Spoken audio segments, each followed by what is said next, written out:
এই জন্যই বলে জানেন যে ভালো মন্দ দুটো নিয়েই আমাদের জীবন। গতকাল ভালো ছিলাম মানে আজকেও ভালো যাবে এমনটা কোনো মানে নেই। আজকে খারাপ হতে পারে, আর তার জন্যই আজকে চলে যেতে হলো হসপিটালে। কী কারণের জন্য হসপিটালে গেছিলাম সেটা আপনাদের সাথে শেয়ার করতে পারলাম না।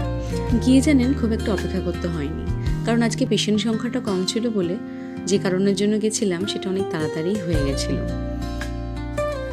ওখানে কাজকর্ম মিটিয়ে বেরিয়ে আমি আপনাদের সাথেই কথা বলছিলাম, কিন্তু ওখানে এত আওয়াজ হচ্ছিল যে পরে দেখলাম আমার ভয়েস কিছুই শোনা যাচ্ছে না। যাই হোক, বাড়ির পথে চলে আসছিলাম। বাড়ির পথে চলে আসতে আসতে প্রথমে তো দেখলাম যে হসপিটালের ওখানে আরও অনেক বিল্ডিং তৈরি হচ্ছে। তো ব্রিজটা যখন ক্রস করছিলাম আসার সময় একটা কাজের জন্যই দাঁড়াতে হয়েছিল ব্রিজে। তারপরে আকাশের দিকে তাকিয়ে দেখি ঘন কালো মেঘ, মানে বৃষ্টি হব এরকমই একটা সিচুয়েশন তৈরি হয়ে গেছিলো। কিন্তু একটা কারণের জন্য আমাদেরকে দাঁড়াতে হলো। দেখুন কীরকম কালো মেঘ। তারপরে রাস্তা দিয়ে আস্তে আস্তে দেখলাম বাতাবি লেবু। অনেকদিন ধরেই বাতাবি লেবু খুঁজছিলাম আমি, কিন্তু পাচ্ছিলামই না। তার সাথে কিছু ড্রাগন ফলও দেখলাম।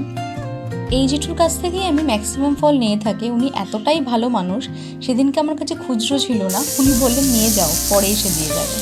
আজকের দিনে তার এরকম মানুষ তত সবজি দেয়। তারপর বাড়িতে এসে ফ্রেশ হয়ে তাড়াতাড়ি করে একটু ডিমের তরকারি রান্না করে নিলাম। খুব একটা বেশি তামঝাম করিনি, হালকার ওপরেই করেছি। করে দুপুরের খাওয়াটাকে সম্পন্ন করলাম। দেখুন রান্নাবান্না করে আমি একদম সব কিছু টেবিলগুলো পরিষ্কার করেও রেখে দিয়েছি, কারণ আমার রান্না করার পরে নোংরা ফেলে রাখতে একদম অপছন্দ। মাসি আসেন সেই সকালবেলা। এবার সকালবেলার বাসনটা উনি মেজেই চলে যান, আর বিকেলের দিকে উনি আসতে পারেন না। তাই বিকেলের পরের বাসনগুলো তো খুব ফেলে রাখতে বাজে লাগে, ওনার ক্ষেত্রেও চাপ পড়ে। তাই বাকিগুলো আমরা নিজেরাই করে নিই। এই যে ফলগুলো এনেছিলাম খেয়ে নিলাম, আর তখন ওই যে যাকে দেখলেন যে খাচ্ছে সেই হলো পোষ্য। সকাল থেকে মনটা খারাপ ছিল, তাই বিকেলবেলা মনে করলাম যে মনটাকে একটু ভালো করে নেওয়া যাক। নিজের মন ভালো করার দায়িত্ব তো নিজেকেই নিতে হয়, তাই না? তাই চলে গেছিলাম মেলাতে। মেলা মানেই তো একটা আনন্দ।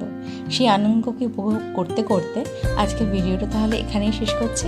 দেখা হবে একটা পরবর্তী ভিডিওতে। আপনারা সকলে আপনাদের পরিবারের সকলকে নিয়ে খুব ভালো থাকবেন, সুস্থ থাকবেন। দেখা হচ্ছে তাহলে একটা পরবর্তী ভিডিওতে। আর আমার ভিডিওগুলো যদি ভালো লেগে থাকে তাহলে লাইক, শেয়ার, কমেন্ট অবশ্যই করবেন।